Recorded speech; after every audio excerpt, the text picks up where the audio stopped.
Hi, my name is Caitlin, and today I am going to be presenting a presentation on resolving workplace conflict. I will be using a personal experience in my current position, then I will move into how cultural norms may be impacting the conflict. I will then discuss the impact the conflict has on leadership's decision making. Then I will describe specific techniques that are most useful in reducing or overcoming the particular problem behavior. And then I will end with presenting a summary of leadership de-escalation strategies that provide oversight for the conflict and turn the challenge into an opportunity. So let's begin with the problem that I am currently facing. In my current position as a marketing director for a group of orthodontists at Jolly Smiles, I have been experiencing a constant conflict with our graphic designer. To give some context to the situation, our graphic designer is considered an employee and she works from home and never comes into the office. She does incredible work and I love her designs. I, on the other hand, work in the office part-time and give her assignments to complete from home. The problem is, for the past 18 months, I have been struggling with her missing project deadlines, and she has a major lack of communication skills. For example, if I ask her to order more growth guidance postcards, she will not respond to my emails once she has completed the task or even if she has done the task. So I am left to wonder if she got the message and if she is working on it. I then will send a weekly reminder asking if she was able to complete the task. Sometimes it gets done and sometimes it doesn't. So that's why I have to ask. She will sometimes reply very rudely back to my emails. I then forward the emails to my direct supervisor, which is the owner of the business, which I realize may be I'm being oversensitive about, but I email them regardless. However, this is not a one-time occurrence. It is a constant issue that has formed into a negative conflict where we see each other as the enemy. So what is causing the problem? Well, for starters, I believe our cultural norms are different. Globalization has grown tremendously and as such has transformed the working environment.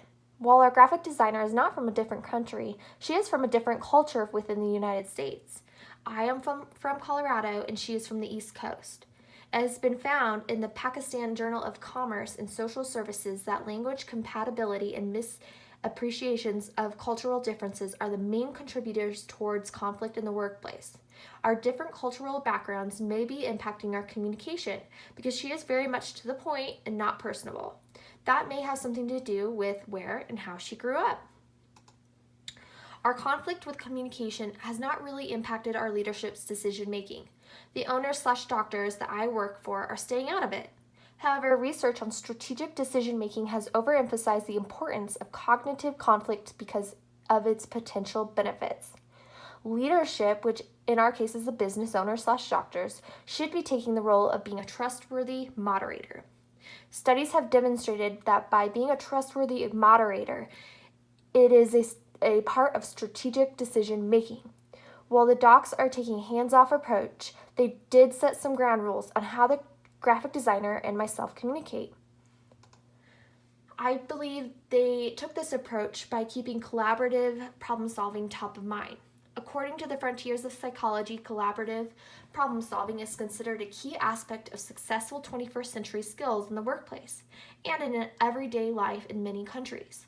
So, in an attempt to reach a collaborative conflict resolution where we both work towards a mutually agreeable solution through negotiation, the graphic designer and I have been asked to create a Google Sheet with the assignments I have for her.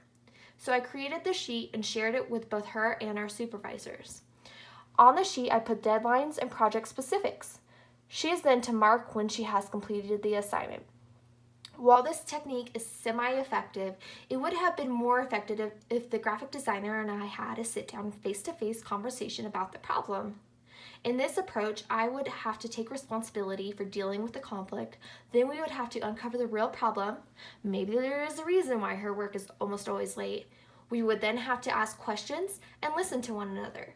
Then we would set goals and create an action plan to decide if the Google Sheet will work or if there's a better way for us to communicate. Lastly, we would need to plan to follow up with one another.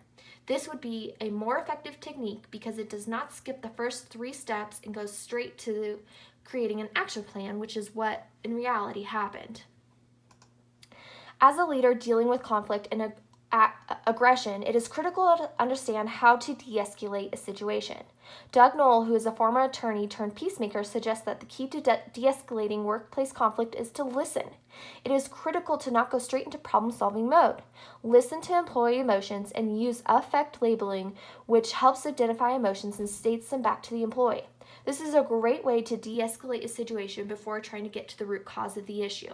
To do this effectively, a leader must listen intently and let the other person know that they understand what the other person is saying. When that is accomplished, everything will calm down. Seems simple enough. Just listen. But it does require an intellectual shift because as human beings, we are 98% emotional and 2% rational. Therefore, labeling and taking your own emotions out of the situation is important. By using Doug Knoll's advice and using the techniques of having a sit-down conversation and by going through the 5 steps of effective conflict resolution, there is a potential for both negative and positive impacts.